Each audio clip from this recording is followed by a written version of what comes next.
جی جی عدنان صاحب ہیں دونوں، یہ پہلے یہ آئے ہیں وکیل کیا صاحب، لیں جی؟ واہ جی واہ، قاری صاحب وکیل کیسے صاحب آئے ہیں۔ ہیں؟ وکیل صاحب السلام علیکم۔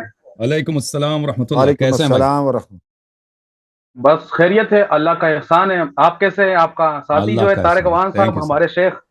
جی جی ہاں بھیا، بہت تو شکریہ۔ شیروانی لگا دیں یا وہ سفید شرٹ بلیک ٹائی ہے، کیا خیال ہے؟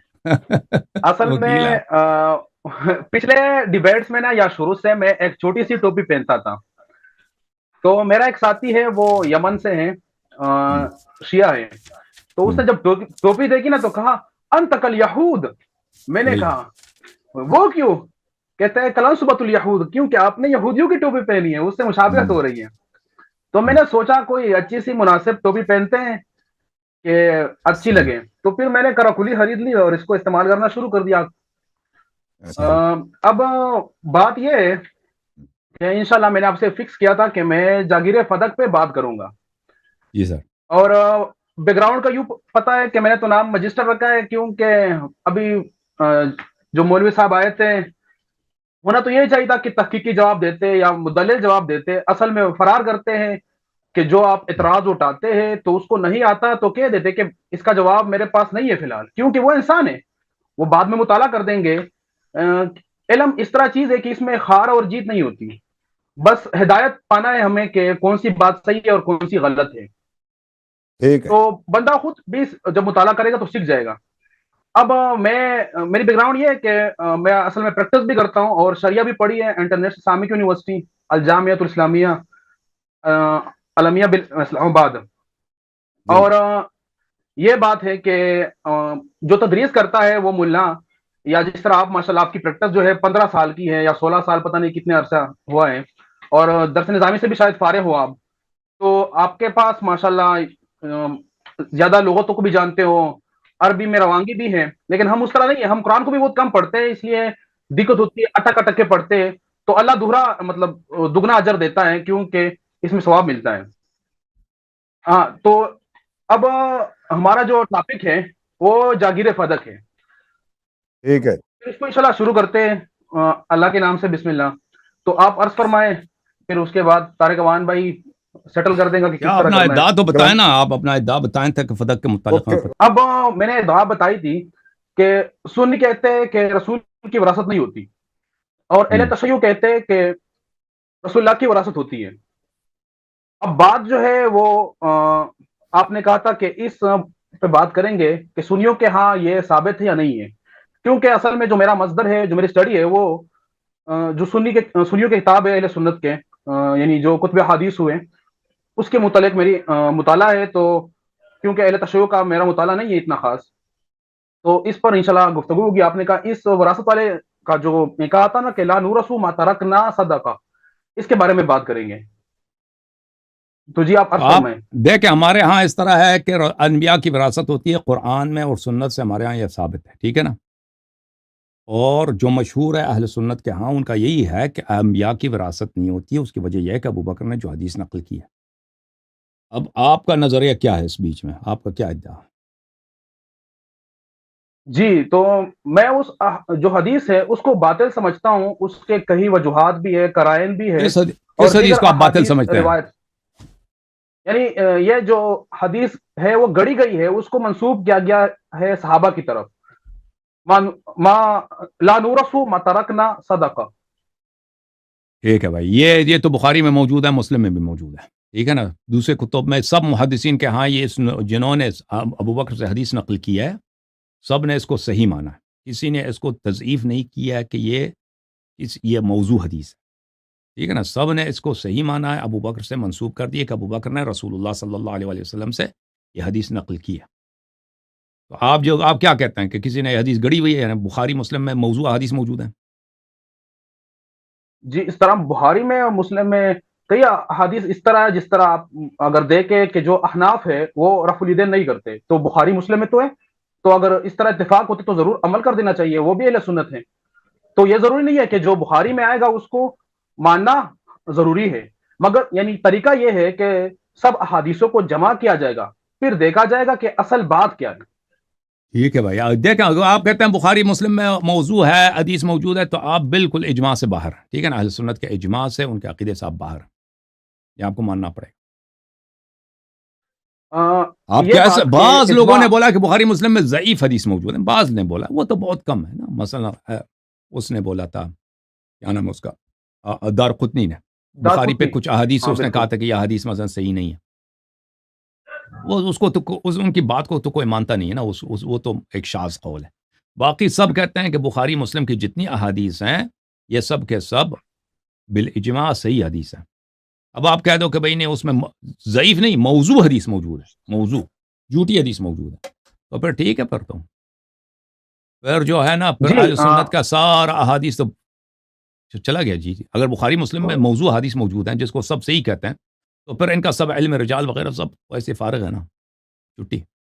نہیں، ایک روایت جو باطل ہے یا جو صحیح نہیں ہے، یا یہ کہ اس روایت میں اضافہ کیا گیا ہے، تو اس کا انکار کرنے سے سارے احادیث کا تو انکار نہیں کیا جا سکتا ہے۔ سب کا اور وہ اعتبار بھی ختم میں ہو جاتا ہے نا، سب کا اعتبار ختم ہو جاتا ہے، کیونکہ نہیں، اس کی آپ وجہ بھی، بقیہ احادیث کو کیوں صحیح مانتے ہو؟ بقیہ احادیث کو اس لیے صحیح مانتے ہو کہ علماء نے بولا اس کے رجال ثقہ ہیں، یہ صحیح کتاب میں موجود ہے۔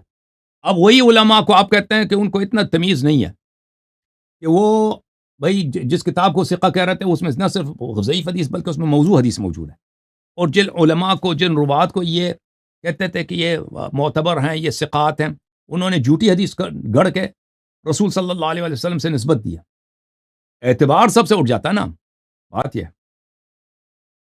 یہی علماء نے کہا ہے، میں ان علماء کی پیروی کر رہا ہوں اور ان کی روشنی میں کہہ رہا ہوں، اپنی طرف سے نہیں کہہ رہا کہ یہ روایت باطل ہے یا یہ روایت صحیح نہیں ہے، مگر ان علماء نے، ان میں سے بعض علماء نے اس احادیث پر رد کی ہے، اور باقی دیگر روایت ملتے ہیں کہ اس سے ثابت ہوتا ہے کہ یہ جو حدیث کا ٹکڑا ہے یہ لا نور سو، یہ ٹھیک نہیں ہے۔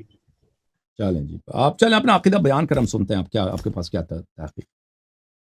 جی جی، تو ٹائمر لگا ایک دوں؟ تو یہ کہ آپ کہہ جی دیں لگا ٹائمر دے، لگا، صحیح ہے، چلیں بسم اللہ کریں۔ جی۔ نحمده ونصلي على رسول الكريم، اما بعد، اعوذ باللہ من الشیطان الرجیم، بسم اللہ الرحمن الرحیم۔ تو میں شروع میں عرض کر چکا ہوں کہ سنیوں کا عقیدہ کیا ہے اور اہل تشیع کا کیا ہے۔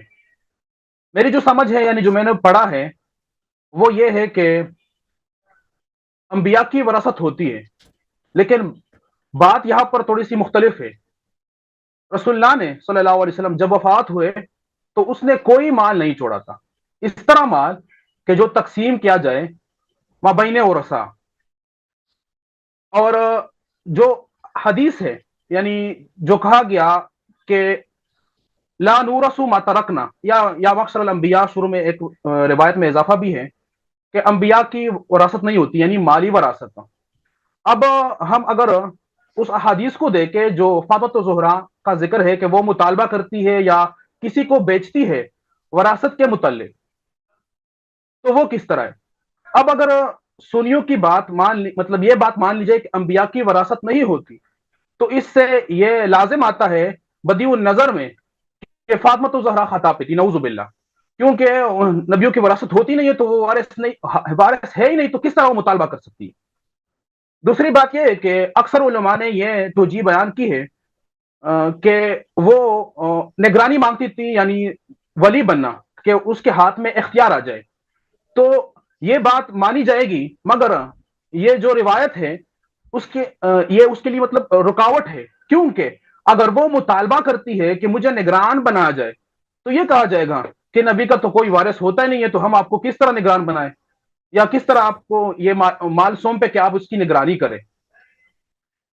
تو یہ تو ہو گیا لاجیکل منطق۔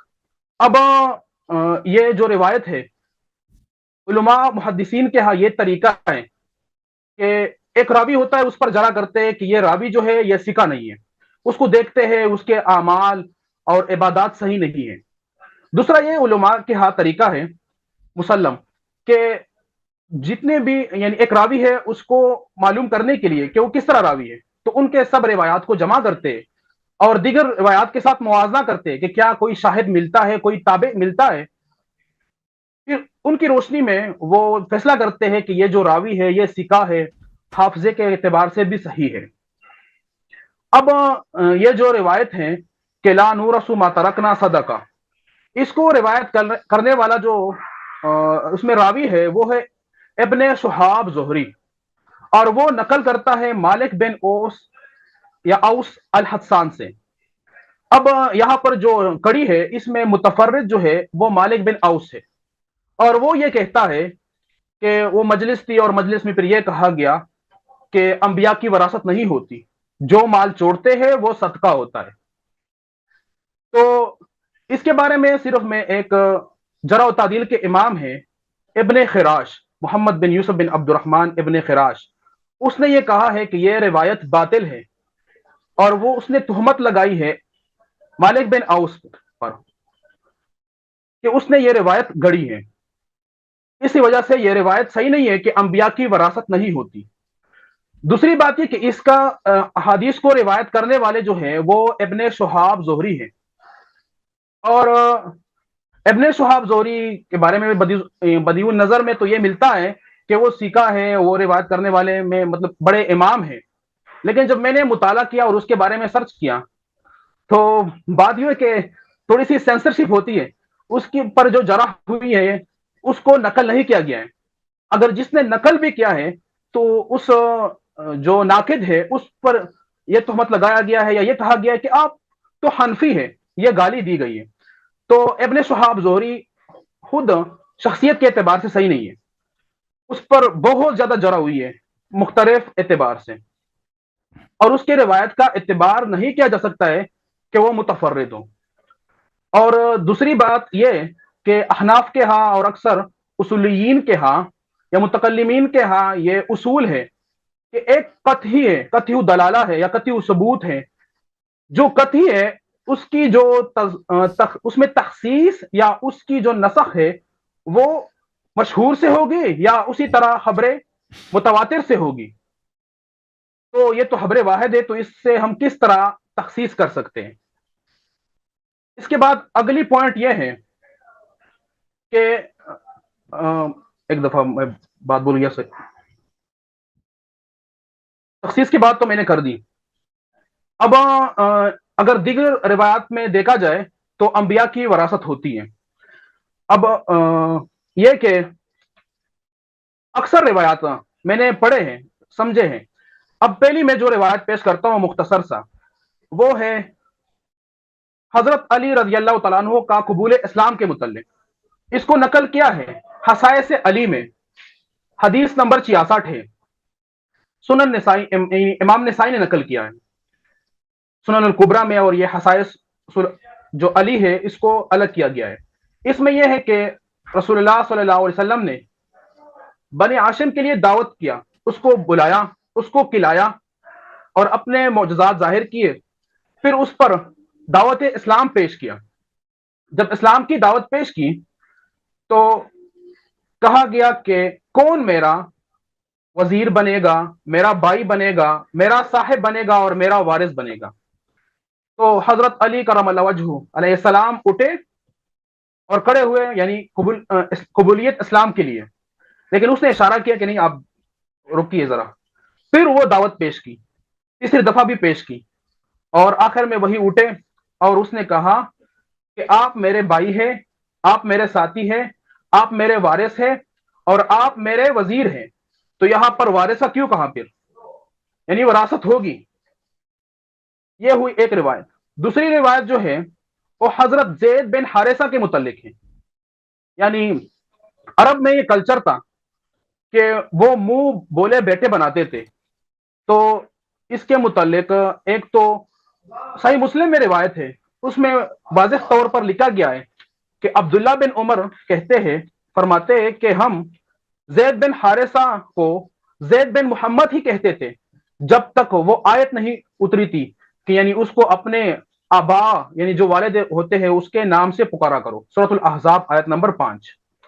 اور اس کا تفصیلی جو قصہ ہے، واقعہ ہے، وہ نقل کیا گیا ہے الاستیعاب فی معرفت الاصحاب، علامہ ابن عبد البر کی کتاب میں۔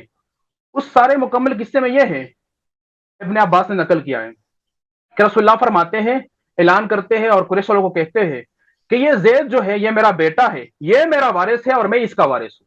اب اگر یہاں دیکھا جائے کہ انبیاء کی وراثت نہیں ہوتی تو وہ کس طرح کہہ سکتے اس طرح کہ یہ جو ہے میرا وارث ہے؟ اس کے بعد آگے جو دلیل ہے وہ حضرت ابو ہریرہ رضی اللہ تعالیٰ عنہ کی حدیث شریف ہے، بخاری میں ہے 2776۔ اس میں رسول اللہ نے خود وصیت کی ہے کہ میرے جو ورثاء ہوں گے وہ مال تقسیم نہیں کریں گے، مگر جو خرچہ ہے اہل البیت کے لیے یا میرے خاندان والوں کے لیے، اور جو عاملین کا یعنی تنخواہ ہے اس کے بعد وہ صدقہ ہوگا۔ اس کے بعد بطور شاہد تائید دینے کے لیے حضرت ابو طفیل عامر بن واصلہ رضی اللہ تعالیٰ عنہ کی روایت ہے، جس میں یہی ذکر کیا گیا ہے، جامع ترمذی میں نقل کیا گیا ہے کہ اس میں فاطمہ الزہرا پوچھتی ہے کہ رسول اللہ کا وارث آپ ہیں یا میں؟ تو خود ابو بکر صدیق رضی اللہ تعالیٰ عنہ کہتے ہیں کہ نہیں، آپ ہیں۔ تو یہ ہو گئے چند روایات، اس کے بعد مزید بھی روایات ہیں، اور جو روایت ہے اس کے متعلق تو میں نے یہ کہہ دیا ایک کہ اس پر ابن خراش نے جرح کی ہے، ابن عساکر کتاب میں بھی ہے، دیگر کتب یعنی جو تاریخ کے کتب ہے اس میں بھی ذکر کیا گیا ہے، سیرت کی کتب میں بھی ذکر کیا گیا ہے کہ اس نے اس روایت کو باطل کہا ہے۔ اور اس کے بعد ابن شہاب زہری تو اس پر بھی تفصیلاً جرح موجود ہے کہ وہ اس طرح روایات بیان کرتا ہے جو منکر ہوتا ہے، یعنی منکرات بیان کرتا ہے، متفرد ہوتا ہے۔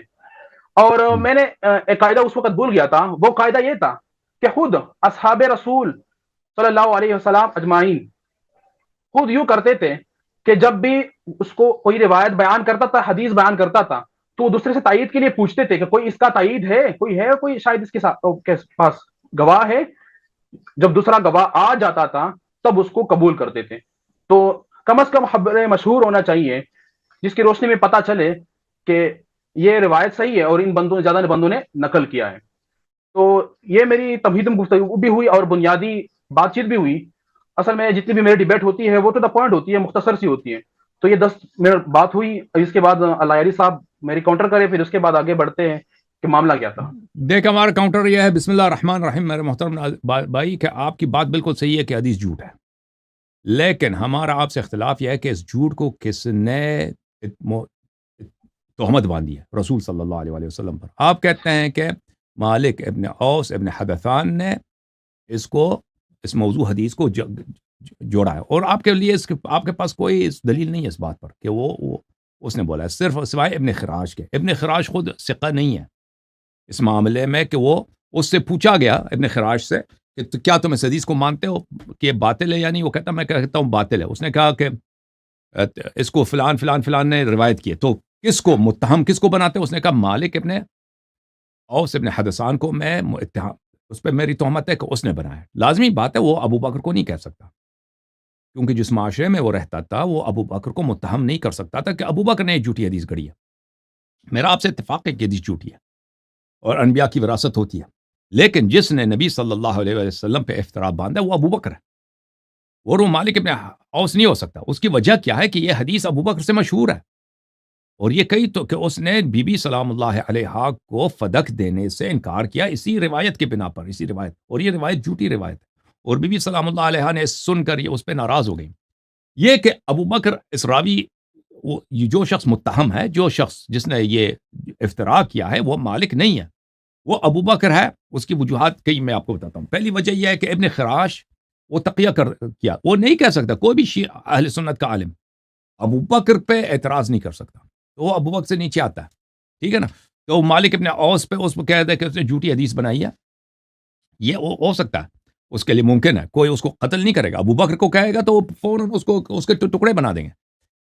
ابو بکر اس روایت کا بنانے والا ہے۔ پہلی وجہ یہ کہ اس کی خلافت باطل ہے، پہلی وجہ کہ اس نے اتنی جھوٹی، رسول اللہ صلی اللہ علیہ وسلم نے اتنی بار بار کہا کہ میرے بعد امام علی علیہ السلام خلیفہ ہیں، تو اس سب کو، ان سب نصوص کو پیچھے دھکیل کے کہا کہ میں خلیفہ ہوں، اس پہ خلافت پہ کوئی نص ہی نہیں ہے، ٹھیک ہے نا؟ تو ایسا شخص کے لیے جو جھوٹی طور پہ خلیفہ بن سکتا ہے، اس کے لیے ایک جھوٹی حدیث بنانا کون سی مشکل بات ہے؟ دوسری بات یہ ہے کہ حضرت زہرا سلام اللہ علیہ آخر تک غضبناک رہی ابو بکر پر، اور آخر تک ان سے گفتگو نہیں فرمایا ابو بکر پر۔ یہ غضب خود واضح طور پہ دلالت کرتی ہے۔ اس کے علاوہ یہ کہ ابو بکر نے یہ روایت کی ہے، یہ کئی طرق سے ثابت ہے، اس کے علاوہ بھی طرق سے ثابت ہے۔ کتاب طبقات ابن سعد میں، کتاب اللہ آپ کا بلا کرے بخاری میں، عائشہ سے جب ازواج نے کہا کہ ہمیں میراث دیا جائے تو عائشہ نے ان کو ڈانٹا ہے کہ تمہیں پتہ نہیں کہ رسول صلی اللہ علیہ وسلم نے فرمایا کہ ہماری میراث نہیں ہوتی۔ تو عرض یہ ہے کہ مالک ابن اوس کو آپ متہم نہ کریں، اتہام کو صحیح جگہ صحیح ایڈریس پہ لے کے جائیں۔ ابو بکر، یہ ابو بکر تھا جن کو ابو عمر تھے، یہ لوگ ان کی حکومت تھی، ان کو لالچ تھا فدق کے جاگیر پر، کیونکہ فدق ایک بہت وسیع علاقہ ہے، اس کی آمدنی بہت زیادہ تھی۔ رسول صلی اللہ علیہ وسلم اپنے حکومت کے اور مسلمانوں کے خرچے اسی فدق سے چلاتے تھے اکثر۔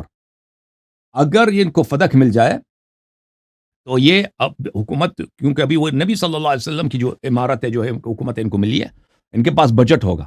اگر نہیں ہوگا فدق ان کے پاس، فدق کی آمدنی ان کے اپوزیشن پارٹی کے ہاتھ میں ہوگا۔ اپوزیشن پارٹی کون ہے؟ اہل بیت طاہرین، امام علی علیہ السلام۔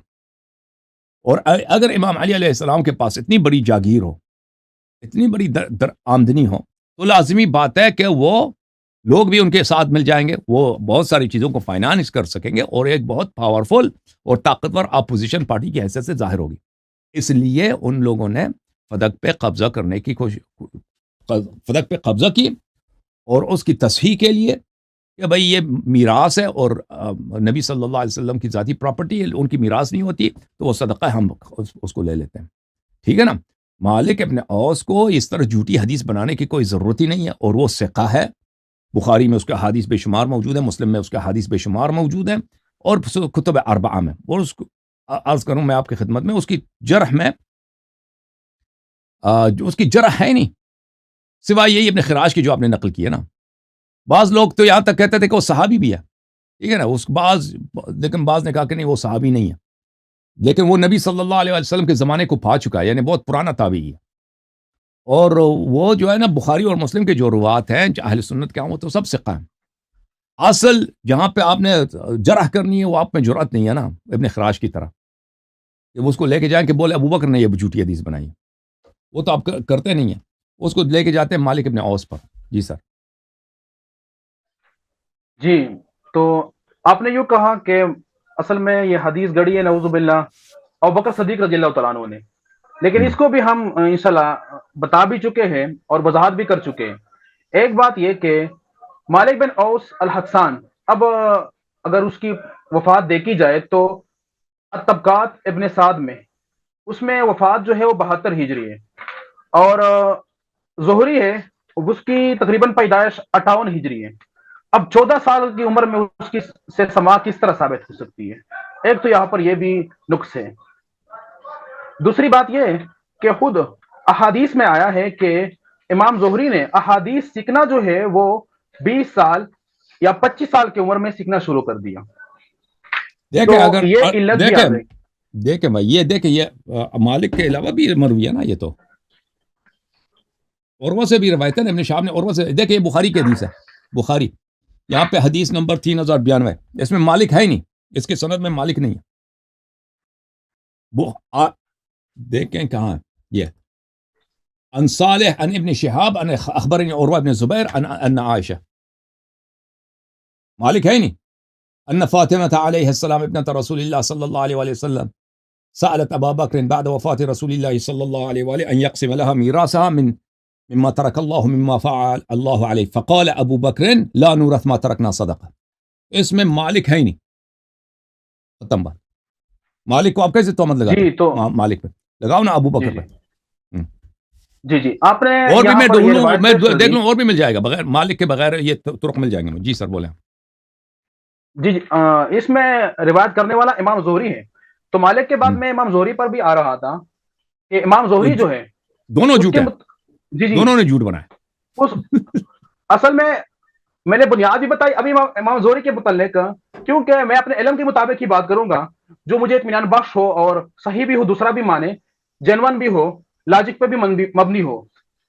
ابن شہاب زہری کے بارے میں ایک تو یہ کہ جو سید التابعین ہے سعید بن مسیب، اس کے سامنے آ گیا کہ ابن شہاب زہری تو یوں نقل کرتا ہے کہ جو خلیفہ وقت ہوتا ہے اس کو ہم قسم نہیں دلا سکتے اس کو نقل کیا گیا ہے، جو حوالہ ہے اکمال التہذیب الکمال، اس میں نقل کیا گیا ہے، جلد نمبر غالباً 6 ہے اور اس کا جو صفحہ ہے وہ 75 ہے. نہیں یہ تو کوئی یہ خواب والا ہے جی. آگے آ رہا ہے تو وہی میں ریفرنس بتا دوں گا، آگے آ جائے گا. تو اس میں یہ ہے کہ وہ کہتا ہے کہ خلیفہ کو ہم قسم نہیں دلا سکتے، اور یعنی لا تناشد لفظ استعمال ہوئے.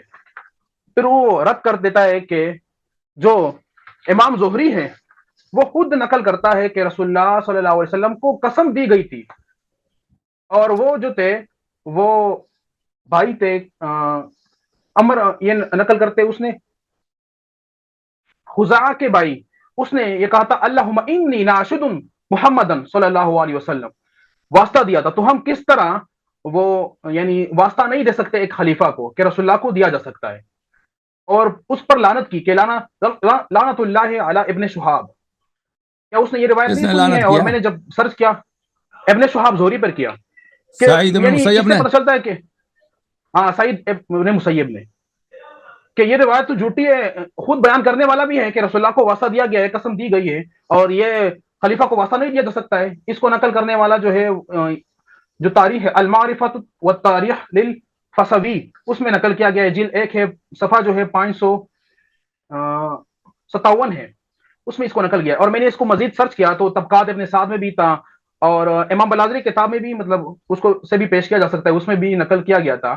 تو ایک تو یہ کہ یہ سید تابعین نے اس کو کہا کہ اس کے استاد بھی تھے کہ آپ ملوک کی وجہ سے، اس کی صحبت کی وجہ سے کیا کرنے لگے ہو، ایک بات. دوسری بات یہ کہ یہاں پر نقل کیا گیا ہے مکحول، یہ تابعی ہے، اور اس نے کہا کہ ای رجل ہوا لولا، یعنی کتنا اچھا شخص ہوتا، لولا افسد نفسہ بصحبت ملوک، کہ کاش یہ اپنے نفس کو فاسد نہ کر دیتا، بیکار نہ کر دیتا ملوک کی صحبت کی وجہ سے. اور یہ بھی کہا گیا کہ یہ تو اس طرح جراب ہے، تیلا ہے کہ اندر سے کوکلا ہے اور باہر سے پھینک دیا گیا ہے ملوک کی صحبت کی وجہ سے. اور اس کے بعد خود ابن معین نے بھی اس پہ جرا کی ہے کہ لیسا بسکا، یہ سکا نہیں ہے، اور اس کو جرنیل بنایا گیا تھا، یا الخراج، الخراج یعنی مختلف لفظ آئے ہیں نا کہ جو عامل ہوتا ہے، جو ٹیکس وصول کرتا ہے وہ سنبھال کرنے کے لیے. تو اس نے غلام کو بھی مارا اور وہ مر گیا، الزام لگا. آپ نے ایک آدمی یعنی کو تو انہوں نے اپنے ایک جی کتاب جو ہے وہ علامہ ابن پر بخاری عبدالبر مسلم کی چلا گیا کتاب نا، ہے. بخاری مسلم میں اس کی روایات زیادہ ہیں، بہت زیادہ، اور بہت سارے روایات ہیں میرے بخاری استاد مسلم میں کہ وہ منفرد طور پہ روایت کرتا ہے نا.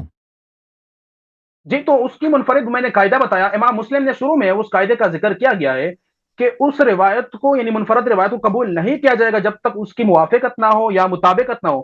یعنی اس طرح اثر یہ ہے کہ نہیں جہاں نہیں پر اصول ہے، جہاں پر قرآن ہے، نہیں میری بات تھوڑا سا میں وضاحت کرتا جی ہوں، جی جہاں پر قرآن ہے، جہاں پر اصول ہے، تو وہاں پر ایک منفرد روایت بیان نہیں کی جا سکتی. اور دوسرا قاعدہ یہ بھی ہے کہ ایک روایت دوسرے روایتوں سے ٹکرا رہی ہے. جس طرح میں نے ابھی مثال دیا کہ خلیفہ کو قسم نہیں دلائی سکتی، واسطہ نہیں دیا جا سکتا، رسول اللہ کو دیا جا سکتا ہے، یہ کس طرح بات ہے. تیسری بات یہ ہے کہ جہاں پر وہ روایت آتی ہے اور قرآن کے مخالف ہو تو یہ بھی مردود ہے، اس کو قبول نہیں کیا جائے گا.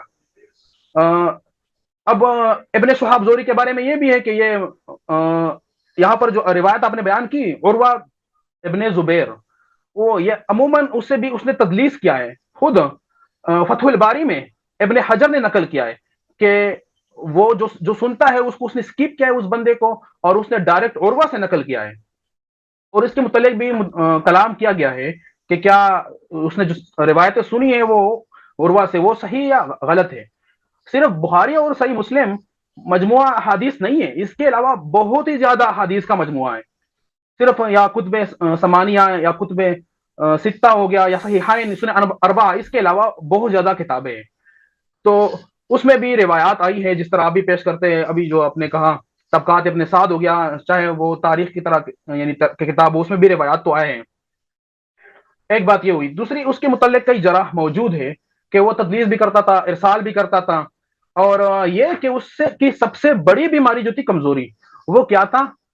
وہ ادخال کرتے تھے روایت میں ادراج، اپنی طرف سے بات کو ڈال دیتے تھے، جو عموماً اس کو شاذ بولتے ہیں. ادراج شاذی کی طرح ہوتا ہے. یعنی ادراج یہ کہ ایک روایت صحیح ہے لیکن اس میں اضافہ ڈال دیا گیا، کسی اور کی روایت ہے، کسی اور کی بات کلام ہے، اس میں داخل کر دی. یا ایک دو روایتوں کو جمع کر دیا، ایک صحیح ایک ضعیف ہے، تو اس نے کئی ادراجات کیے ہیں، اور یہی جو فاطمۃ الزہرا علیہ السلام، جی جی بولے جی وہ روایت غضبناک ہوئی، اس میں بھی یہ منفرد ہے۔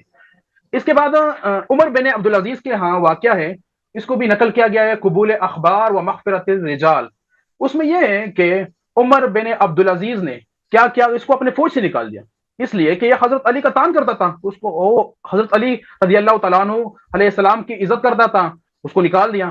اس کے بعد ایک دوسرا شخص ہے، اس کا نام جو ہے ابن المحلب۔ اس بندے کے بارے میں جب عمر بن عبدالعزیز کے نہیں بالکل عمر بن عبدالعزیز کے پاس تھا تو تعریف کی، بعد میں اس سے روایت بیان کرنے والا تھا کہ یہ روایت نقل کرتا ہے ابن عمر سے، تو اس نے کہا تم دنیا پرست ہو، تو دنیا کے پیچھے بھاگتے ہو، آج کل کیا کہہ رہے تھے، آج کیا کہہ رہے ہو؟ تو یہ اس طرح بندہ ہے کہ اس کا اعتبار نہیں کیا جا سکتا ہے۔ اور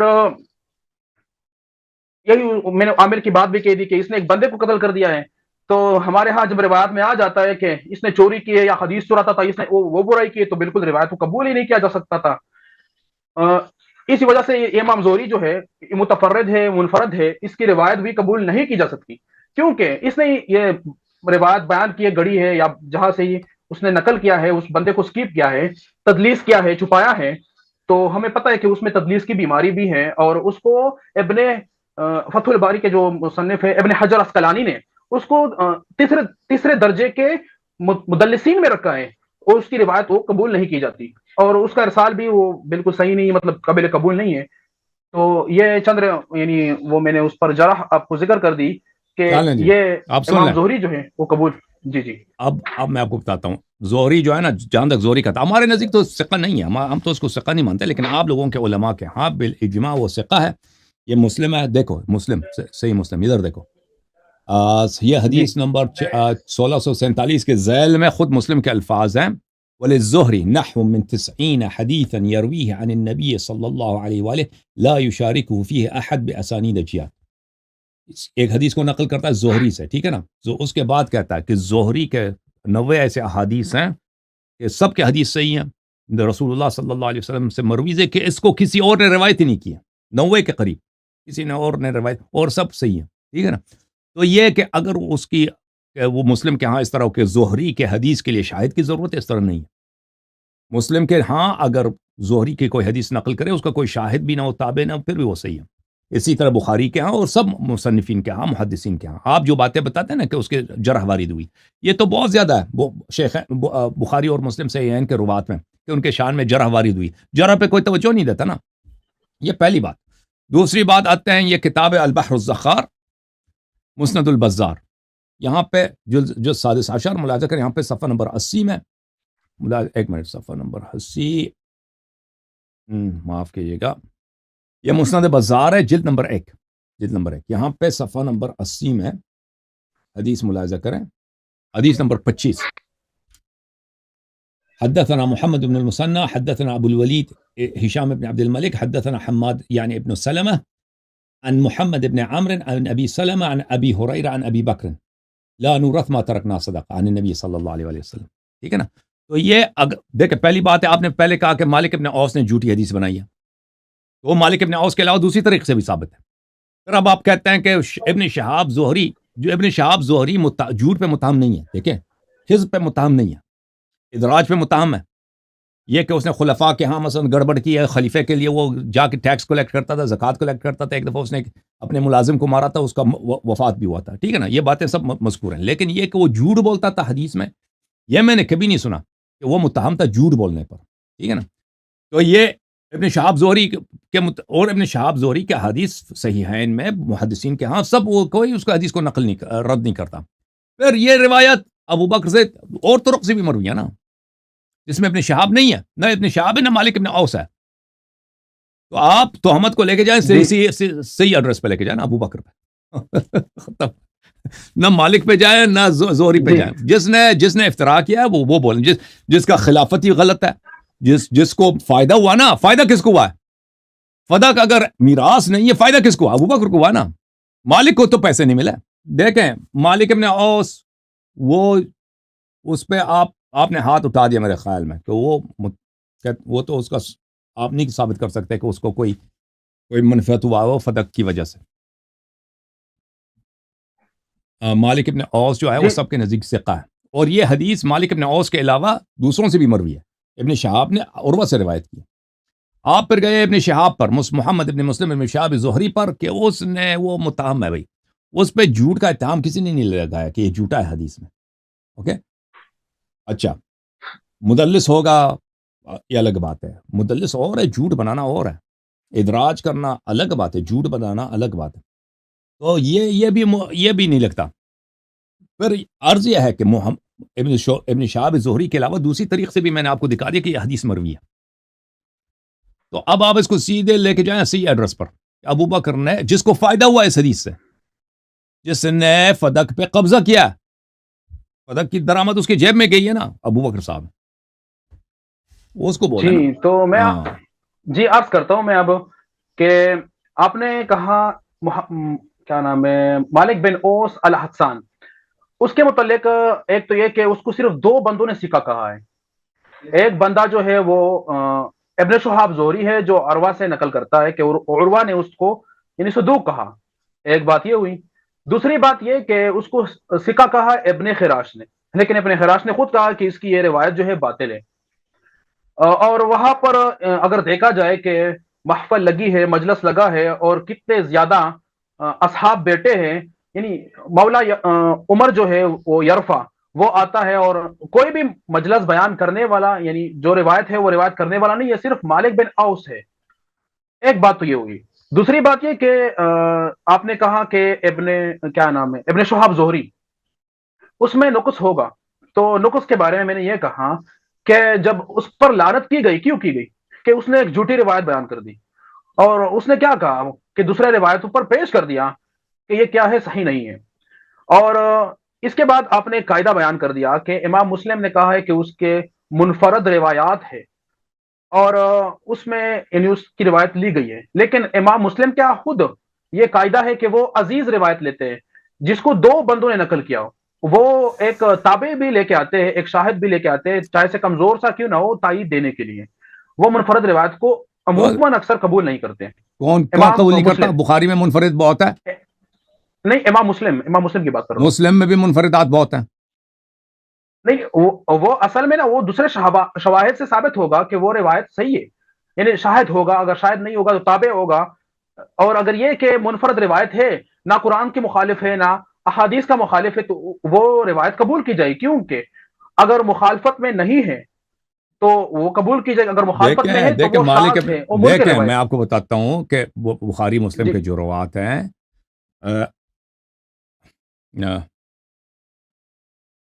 میں آپ کو بتاتا ہوں کہ بخاری مسلم کے جو روایات ہیں وہ روایات ہیں، اور یہ سب بالاجماع سب کے نزدیک مقبول ہیں، کہ متعلق جرح قبول نہیں کی جاتی. حدی الساری فی مقدمۃ شرح الباری، یہاں پر وہ کہتا ہے کہ سب بالاجماع ثقہ ہیں.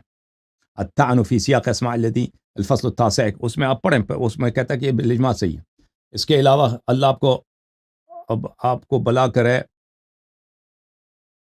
یہ کتاب ہے الاقتراح فی بیان الاصطلاح ابن دقیق العید، یہاں پر وہ کہتا ہے فی معرفت ثقات الروات، کیسے پتہ چلا کہ کوئی راوی ثقہ ہے. ولمعرفت کون راوی ثقتن طرق، معرفت راوی کے ثقہ ہے اس کے طرق ہے. ان میں سے ایک طریق یہ ہے ومنها تخریج الشیخین او احدهما فی الصحیح للراوی محتجین به.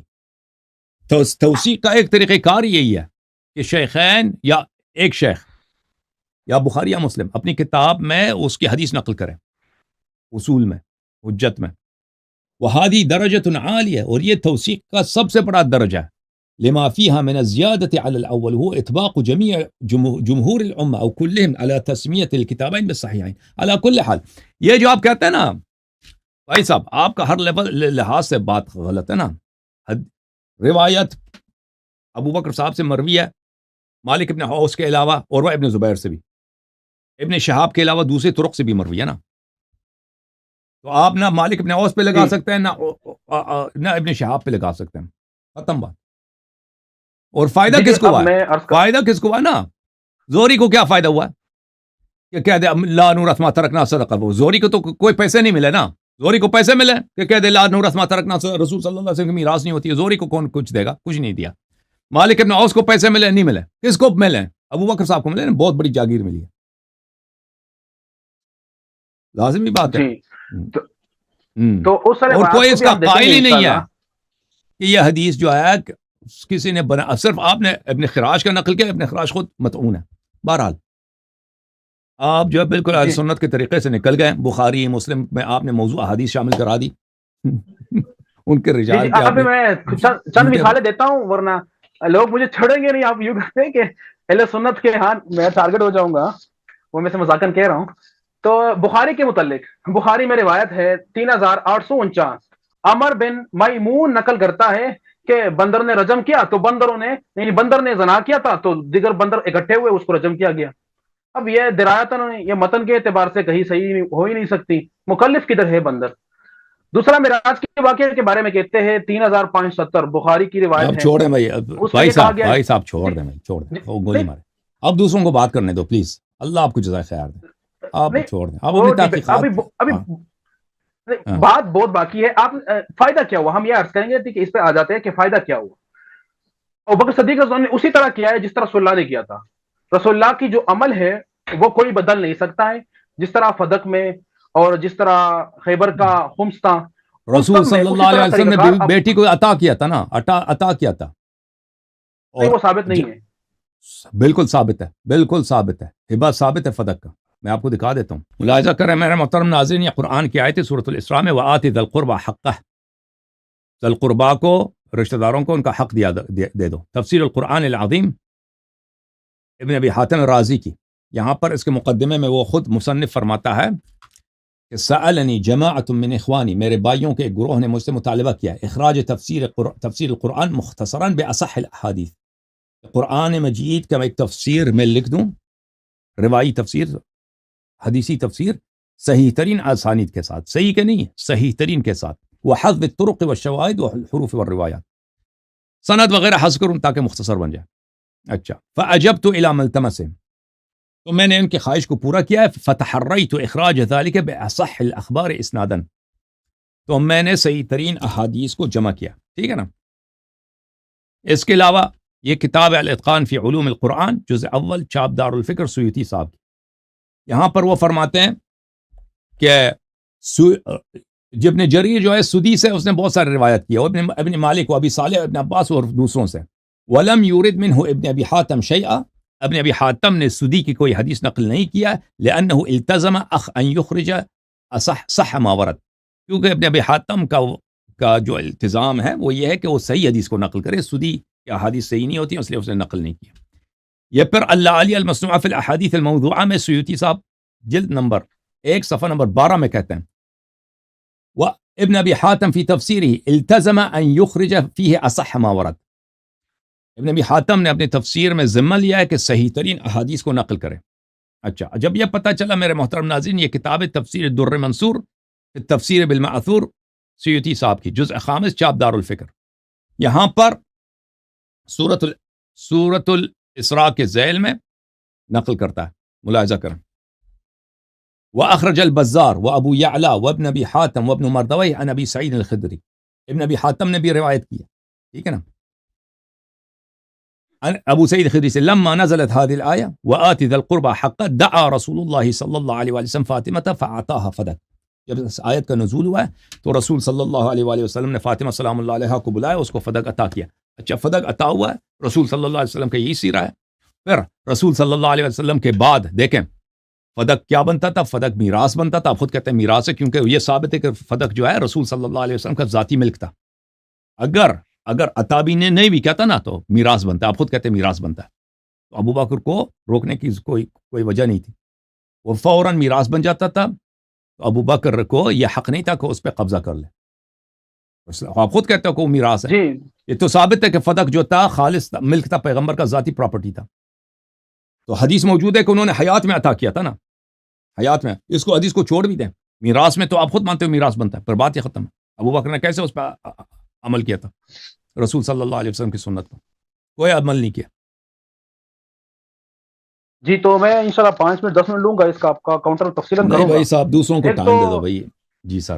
میں اس طرح پہلی بات ہے لانورت ما ترکنا صدقہ، اس کا مفتری کون ہے؟ مفتری اس کا آپ نے ثابت نہیں کیا کہ ابن شہاب ہے یا دوسرا، میں نے دکھا دیا کہ مختلف طرق سے ابو بکر کی طرف جاتی ہے نا، تو آپ کیوں نہیں کہتے کہ ابو بکر نے یہ افترا کیا؟ وہ ابھی میں بیان کرتا ہوں کہ ابو بکر نے کیا کیا، کیا اس نے اس طرح کیا، کیا مخالفت کی یا صحیح کیا؟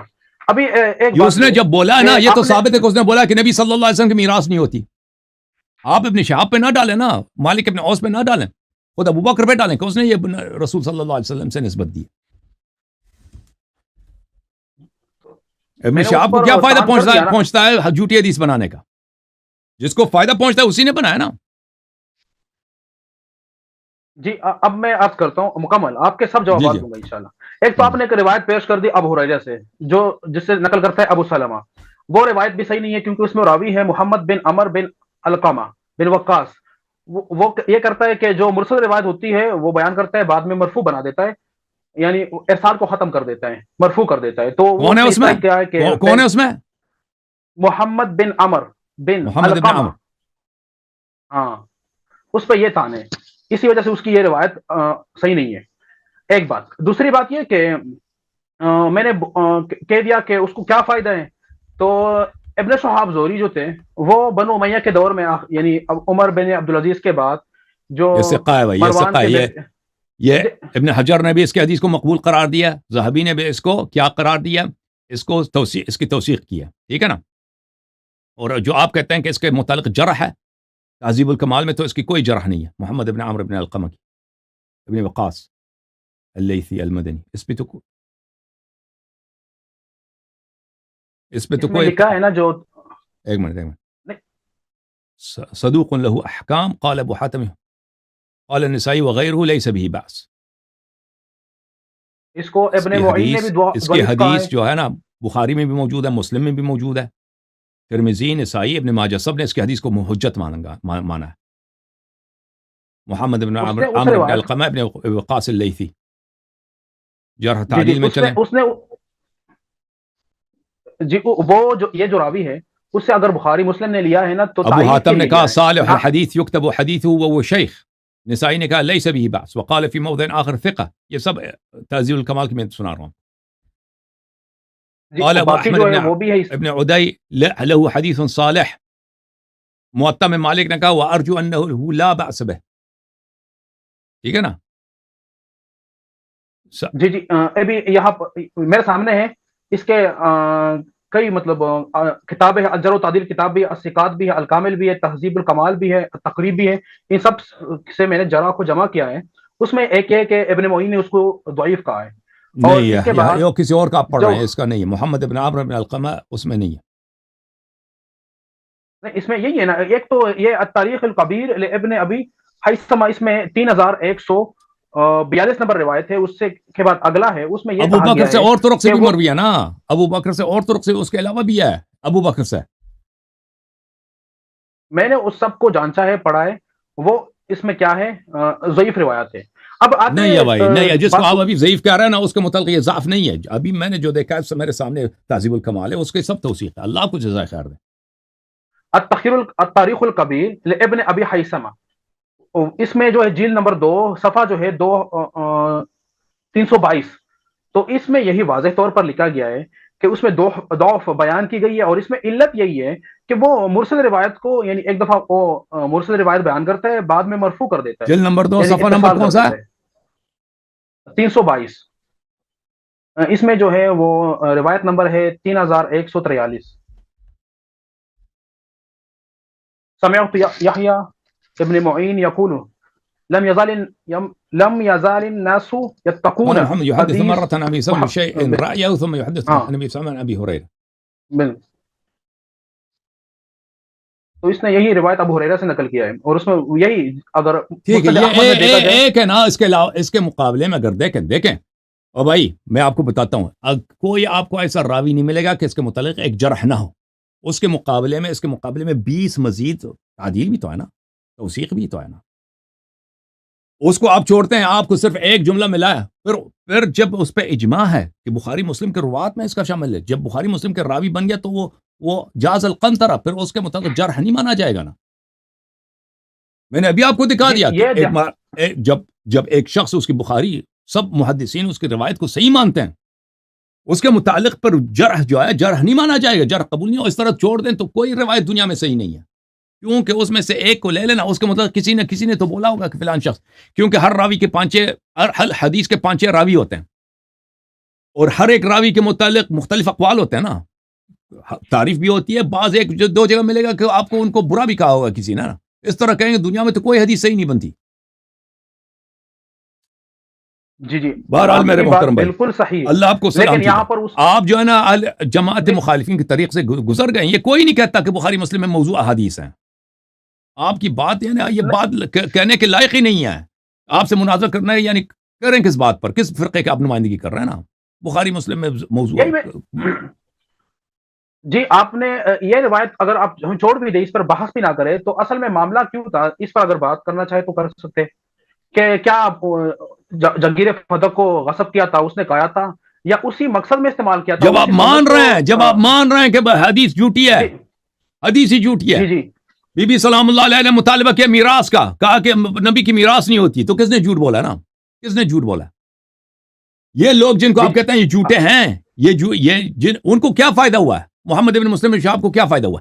ایک جگہ مجھے دکھائے تاریخ میں کسی نے بولا کہ ابن شہاب زہری جھوٹا آدمی ہے، کسی نے نہیں بولا کہ یہ جھوٹ کہتا ہے حدیث میں، ادراج وغیرہ کہتے ہوں گے یہ تدلیس، جھوٹ کوئی نہیں کہتا کہ اس نے جھوٹی حدیث بنائی ہے، ابو بکر سے نسبت دی ہے کہ رسول صلی اللہ علیہ وسلم سے نسبت دے دینا، اس طرح تو کوئی نہیں کہتا، یا مالک ابن اوس کو اس طرح تو کوئی نہیں کہتا، محمد ابن عمرو بن القمہ کوئی نہیں کہتا کہ اس نے جھوٹی حدیث گڑھی ہے، کوئی نہیں کہتا کہ یہ لوگ جھوٹے تھے، کوئی کہہ دے کہ مثلا یہ تدلیس کرتے تھے، ضعیف تھے، بھول جاتے تھے، الگ بات ہے، جھوٹ کسی کو نسبت نہیں دیتے، یہ سارے آپ راستے جاتے ہیں ابو بکر تک، تو پھر جب آپ نے خود اعتراف کیا کہ حدیث جھوٹی ہے، بات ختم ہے، پھر بی بی سلام اللہ علیہ کو ان کو میراث نہیں دیا گیا نا،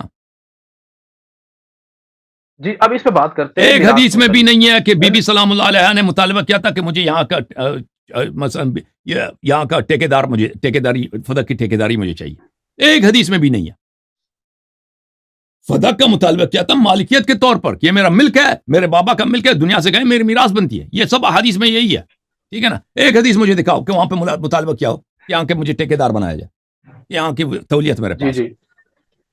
جی تو ابھی میں اس پہ بات کرتا ہوں، یہ بات کہ تمہیدی روایات بیان کرتا ہوں، تمہیدی روایات، ایک کہ امی عائشہ فرماتی ہے کہ جب رسول اللہ صلی اللہ علیہ وسلم فوت ہوئے تو اس نے نہ دینار چھوڑا، نہ درہم چھوڑا، نہ غلام چھوڑا، نہ لونڈی چھوڑی، نہ کوئی اور چیز چھوڑا۔ اس کے بعد یہی ابن عباس بھی نقل کرتے اور رسول اللہ صلی اللہ علیہ وسلم کے فائد آپ دکھائیں کہ تولیت کا مطالبہ کیا ہونا۔ جی اس پہ آتا ہوں اس پہ آ رہا ہوں میں۔ ایک بات جب عائشہ کا عقیدہ ہی ہے، اس کے والد نے روایت کیا کہ اس کی میراث ہی نہیں ہوتی، تو لازمی بات ہے سب کچھ صدقہ ہے نا، اس کا کچھ نہیں بنتا۔ نبی صلی اللہ علیہ وسلم کو کوئی فقیر ترین آدمی تھا، کوئی چیز نہیں تھا اس کے پاس، ان کے عقیدے کا مطالبہ یہی بنتا ہے کہ مر جاتا ہے اس کی ملکیت نہیں ہوتی، تو کوئی کچھ نہیں چھوڑتا نا۔ آپ یہ دکھائیں کہ تولیت ہے، بھائی کسی حدیث میں تولیت ہے کہ نہیں ہے، تمہیدی کو چھوڑ دیں، سب کا ٹائم آپ لے رہے ہیں۔ جی اگر آپ تولیت کی بات کریں گے جس میں مطالبہ کیا گیا تھا، وہ تو میں نے اس روایت کو میں نے ضعیف کہا کہ وہ اس میں یہی کہا گیا ہے کہ اگر کسی حدیث میں نہیں ہے کہ انہوں نے کہا کہ مجھے تولیت چاہیے۔ مجھے بی بی حضرت فاطمہ سلام اللہ علیہ نے فرمایا کہ مجھے فدق کا تولیت بنا، ان کو تولیت کا کیا کام ہے بھائی؟ خواتین کا کوئی کام ہوتا ہے کہ کسی وہ مدینے سے باہر دور علاقے میں وہاں پہ جا کے وہاں پہ اس کا تولیت کا مطالبہ کریں، کوئی عقل اس کو تسلیم کرتا ہے؟ کسی حدیث میں ہے ہی نہیں بھائی، یہ بتائیں حدیث دکھائیں۔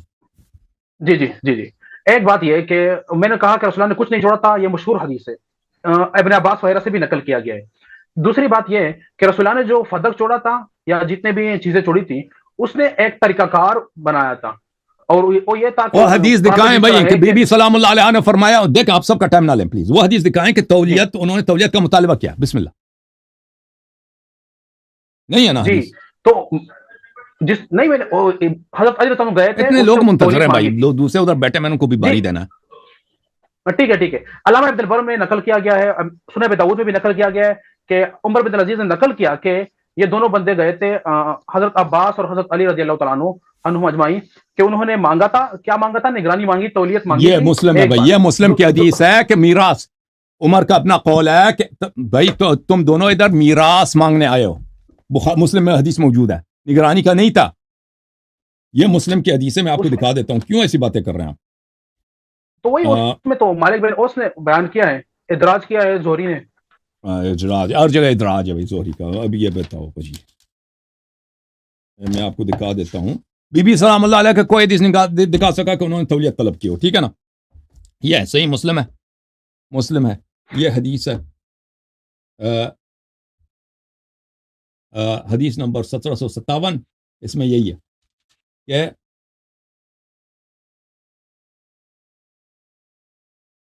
کہ عمر کہتے ہیں کہ جب رسول صلی اللہ علیہ وسلم کی وفات ہو گئی ہے، اچھا